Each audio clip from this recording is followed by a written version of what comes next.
सिंधिया पे, लेकिन आपने कहा सिंधिया की बात करी है।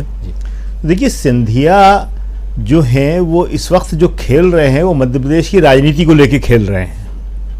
उनकी जो सबसे बड़ी महत्वाकांक्षा है वो है मध्य प्रदेश का मुख्यमंत्री बनना, जो उनके पिताजी माधवराव सिंधिया जी भी नहीं बन पाए थे। बहुत बड़े नेता थे, हम कहते हैं, सब कहते हैं, मगर वो कभी भी मध्य प्रदेश के मुख्यमंत्री नहीं बन पाए।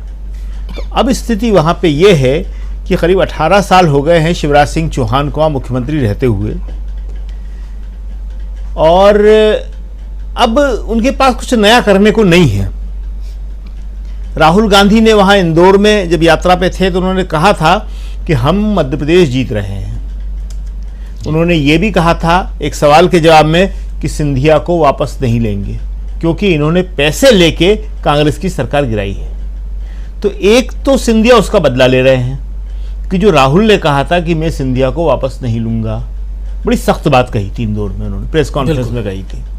और दूसरे, उनको इस बात की संभावनाएं दिख रही हैं कि बीजेपी कांग्रेस का मुकाबला करने के लिए एक नए चेहरे को ला सकती है, और वो नया चेहरा मैं हो सकता हूं।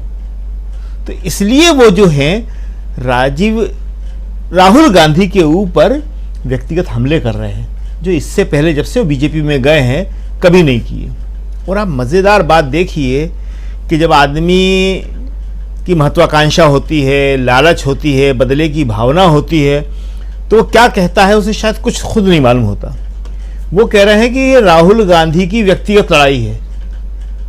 अरे भाई, राहुल गांधी ने देश से पैसा लेके भागने वालों के खिलाफ आवाज उठाई थी। राहुल गांधी की व्यक्तिगत लड़ाई नहीं है ये कोई जमीन जायदाद की लड़ाई नहीं है महाराज साहब। हम कहना नहीं चाहते थे, हम आमतौर पे कहते भी नहीं हैं, लेकिन अब इतना बोल दिया सिंधिया जी ने, तो हमें बताना पड़ रहा है कि जमीन जायदाद की लड़ाई में राजनीति तो आप लोग लाए थे। ग्वालियर महल की लड़ाई में आपकी दादी और आपके पिताजी में हमेशा लड़ाई होती रही, और उसके अंदर कांग्रेस और बीजेपी दोनों पार्टियों को आपका परिवार लाता रहा। राहुल गांधी के पास तो कोई जमीन जायदाद ही नहीं है। राहुल गांधी की व्यक्तिगत लड़ाई कैसे हो गई?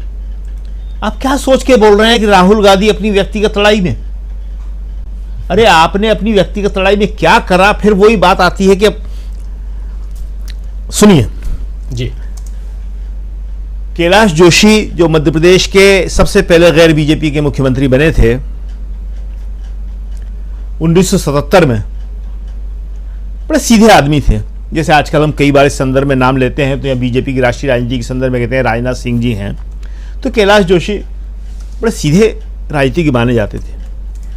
तो विजयराजे सिंधिया और माधवराव सिंधिया में बहुत झगड़ा चल रहा था उन दोनों, जमीन का, महल का, तमाम जायदादों का, और आज तक चल रहे हैं। आज तक केस निपटे नहीं हैं, वो एक ही पार्टी में आ गए हैं, मगर वो भी केस चल रहे हैं बहुत सारे। तो बीजेपी ने या इनकी दादी ने ज्योतिरादित्य सिंधिया की कैलाश जोशी को आमरण अनशन में बिठा दिया। अपनी जमीन जायदाद की लड़ाई में एक नेता किस स्तर का, इतने बड़े स्तर का कि जो मुख्यमंत्री बने थे, वो आमरण अनशन में बैठ गए। बड़ी मुश्किल से उनको उठाया गया कि भाई दीवानी कैसे, ये ऐसे नहीं निपटेगा, ये आमरण अनशन से इसमें कुछ नहीं होगा। तो महाराज, जमीन जायदाद की लड़ाई में राजनीति आप लाते हैं, राहुल गांधी नहीं लाते। राहुल गांधी के पूर्वजों के पास एक आनंद भवन था, वो देश को दे चुके थे, मोतीलाल नेहरू ही दे चुके थे। और वो बता दें, हम आपको इतनी बात हो रही है, वो मोतीलाल नेहरू ने कब दिया था? उन्होंने एक दिन नेहरू को, ये जवाहरलाल नेहरू को, अपने बेटे को ये कहते हुए सुन लिया था कि मैं पिताजी के बाद इसको देश को दे दूंगा। पिताजी ने कहा, बेटा तू क्या समझता है कि मैं नहीं दे सकता? तू बड़ा दानवीर बन रहा है, ये ऐतिहासिक तथ्य लिखा हुआ। और उन्होंने खुद मोतीलाल नेहरू ने दे दिया। अब राहुल गांधी के पास जो मकान है, और आप जो कह रहे थे कि अपने बंगले में भी गुलाम नबी आजाद कर सकते हैं, बंगला है, राजीव जी, बंगला एक नहीं है, सरकारी बंगले 3 है गुलाम नबी आजाद के पास। एक दिल्ली के अंदर, एक साउथ एवेन्यू में, एक जम्मू के अंदर, और एक श्रीनगर के अंदर। 1, 2, 3 सरकारी बंगले हैं। और राहुल गांधी से 1 महीने के अंदर बंगला खाली करने के लिए कहा जा रहा है कि आप संसद सदस्य नहीं रहे। और गुलाम नबी आज़ाद को शायद मुझे लगता है 3 साल हो रहे होंगे, बिल्कुल करीब 3 साल हो रहे होंगे। हाँ, किताब लिखने में टाइम तो लगता है। तो ये जो है ज्योतिरादित्य सिंधिया की बात हो रही थी, और अभी स्वामी जी ने कहा, फिर मीनू जी ने कहा, तो हम तो थैंक्स देते हैं सुभद्रा कुमारी चौहान को, कि एक लाइन लग गई थी वो खाली, अंग्रेजों के मित्र सिंधिया ने छोड़ी राजधानी थी। न उससे आगे कुछ, न उसके पीछे कुछ। वो तो इतिहास में लिखा हुआ है, सुभद्रा जी लिख गई हो, तो जहां भी जिक्र होगा वो यही होगा, अंग्रेजों के मित्र सिंधिया ने छोड़ी राजधानी थी। तो अब ज्योतिरादित्य सिंधिया जी मुख्यमंत्री बनने के लिए ये सब कर रहे हैं। वो चाह रहे हैं कि बीजेपी उनको चेहरा बना दे।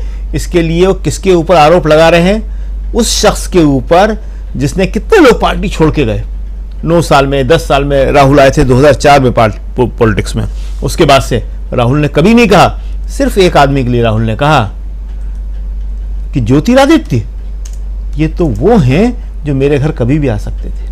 इतना विश्वास, बिल्कुल, इतनी लिबर्टी, इतनी छूट कि जो कभी भी आ सकते थे। उस आदमी ने न केवल राहुल को धोखा दिया, बल्कि आज वो राहुल के खिलाफ बोल रहे हैं। अब आप देखिए, दूसरे आजाद साहब की बात तो हम करें क्या। आजाद साहब को क्या नहीं दिया पार्टी ने, और ये थे क्या। 1977 में जब कांग्रेस हार गई, ये जम्मू में हुआ करते थे, और कहना नहीं चाहिए, एक बड़े छोटे से कार्यकर्ता थे। मुफ्ती मोहम्मद सईद पीसीसी चीफ थे। मुफ्ती साहब वो नेता थे कांग्रेस के जो सबसे लंबे समय तक प्रदेश कांग्रेस अध्यक्ष रहे। तो उन्होंने कहा, ये नौजवान लड़का है, यहाँ क्या करेगा। वो ले जाके इंदिरा गांधी के पास छोड़ गए थे। इंदिरा गांधी भी बहुत कार्यकर्ताओं को आगे बढ़ाने वाली थी। जिसे कहते कार्यकर्ता को हमेशा मदद करती थी। उन्होंने जाने कितने नेता बनाए हैं, कार्यकर्ता नवाज कह सकते हैं उन्हें।